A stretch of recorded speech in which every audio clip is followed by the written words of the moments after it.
بسم اللہ الرحمن الرحیم۔ نواسۂ رسول اپنے جانثاروں کی لاشیں اٹھا اٹھا کر نڈال ہو چکے، لیکن شجاعت حیدری کی جھلک اب بھی چہرے پر چمک رہی ہے۔ شیر خدا کے شیر اپنے تمام اثاثے لٹانے کے بعد خود گھوڑے پر سوار ہوتے ہیں۔ حضرت بی بی زینب رکاب تھامتی ہیں۔ یزیدی لشکر جب تلوار حیدری کو میدان میں دیکھتے ہیں تو ایک دفعہ ہلچل مچ جاتی ہے۔ ہر کوئی امام کے سامنے آنے سے ڈر رہا ہے، کیونکہ جانتے تو سبھی تھے کہ اب میدان میں کون اترا ہے۔ سبھی نے پیغمبر خدا حضرت محمد صلی اللہ علیہ وآلہ وسلم کا یہ فرمان سن رکھا تھا، حسین مجھ سے ہے اور میں حسین سے ہوں۔ لیکن بدبختوں کی آنکھوں پر لالچ نے پردہ ڈال رکھا تھا۔ ہر کوئی دربار یزید میں اونچا مقام اور انعام و اکرام حاصل کرنا چاہتا تھا، لیکن تاریخ نے ایسی بزدل فوج نہ دیکھی۔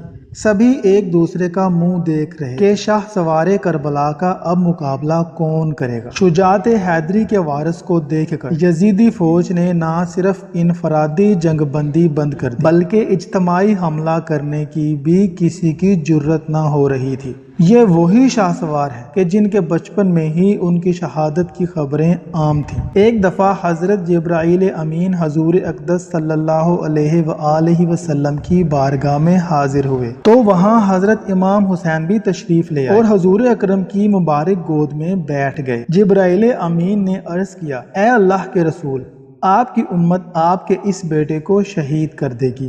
حضرت جبرائیل نے مقام شہادت بھی بتایا اور مٹی بھی پیش کی۔ اب حال یہ ہے کہ نواسۂ رسول حضرت امام حسین میدان کی طرف بڑھ رہے ہیں اور بزدل فوج دور سے ہی تیر چلا رہی ہے کہ کہیں اگر یہ ہمارے قریب پہنچ گئے تو ہم تو بچ نہ پائیں گے۔ امام عالی مقام کو تیر لگ چکے ہیں۔ شمشیر حیدری پر پورا لشکر یکبارگی سے حملہ آور ہوتا ہے۔ خوف کے مارے فوجیوں کی گردنیں کٹ رہی ہیں۔ سینکڑوں یزیدی فوجی جہنم واصل ہو چکے ہیں کہ اچانک امام عالی مقام کو اذان کی آواز آئی تو آپ نے اپنی تلوار روک دی اور نماز پڑھنے کی مہلت مانگی۔ یہی وہ وقت تھا کہ جب شمر کے جوش دلانے پر مالک کندی نے پیچھے سے ایک ایسا وار کیا کہ تلوار گلا مبارک کو کاٹتی ہوئی کاسائے سر تک پہنچ گئی۔ خون کا فوارہ نکل پڑا۔ جیسے جیسے وقت گزرتا گیا، امام کے جسم پر تلواروں، نیزوں اور تیروں کے زخم پڑتے جا رہے تھے، لیکن پھر بھی کسی کی ہمت نہ تھی کہ شجاعت کے اس کو گراں کو شہید کر سکے۔ شمر ملعون کے کہنے پر سب نے تیروں کی برسات کر دی۔ خولی بن یزید نواسۂ رسول صلی اللہ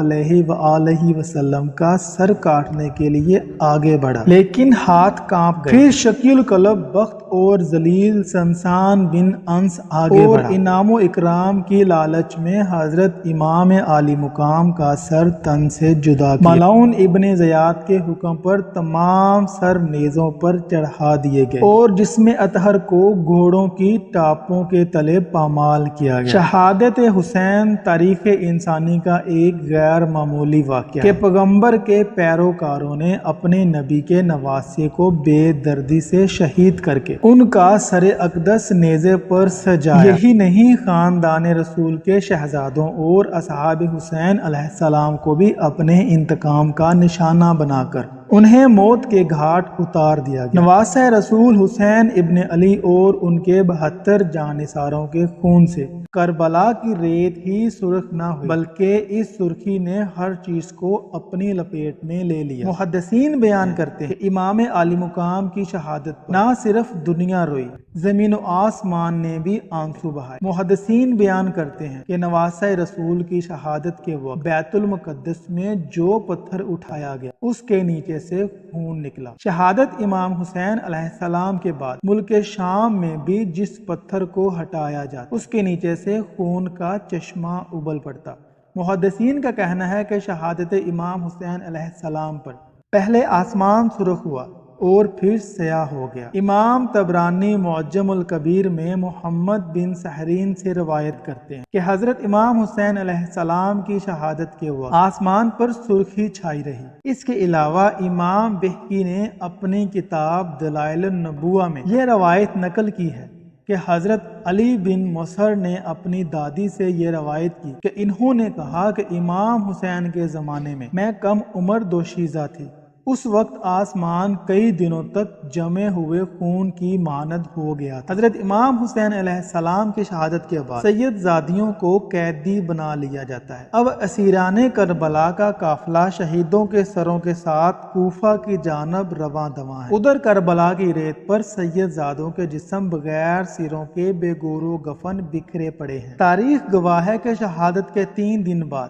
یعنی 13 محرم الحرام کو مقام غازیہ سے قبیلہ بنی اسد سے خواتین دریائے فرات پر پانی لینے آئیں تو انہوں نے بغیر سروں کے جسموں کو بکھرے دیکھا تو سب کی چیخیں نکل گئیں۔ واپس گھروں کو لوٹی اور اپنے مردوں کو بتایا کہ خاندان نبوت کی لاشیں بکھری پڑی ہیں، ہمیں ان کو دفنانا چاہیے۔ چنانچہ کچھ مرد ان کے ساتھ میدان کربلا پہنچے اور قبریں کھودنا شروع کی۔ سبھی جنازے پڑھنے کے لیے تیار تھے کہ اتنے میں ایک گھوڑا سوار شخص آیا اور حضرت امام حسین علیہ السلام کے جسم کے ساتھ لپٹ کر خوب رویا۔ اس شخص کا روب و دبدبا اتنا تھا کہ ان کے لیے مصلی خالی کر دیا گیا۔ انہوں نے نماز جنازہ پڑھایا اور پھر ایک ایک جسم کو نام سے پکارتے اور خود ہی دفن کرتے رہے۔ سب سے آخر میں حضرت مولا غازی عباس علمدار کو دفنایا گیا۔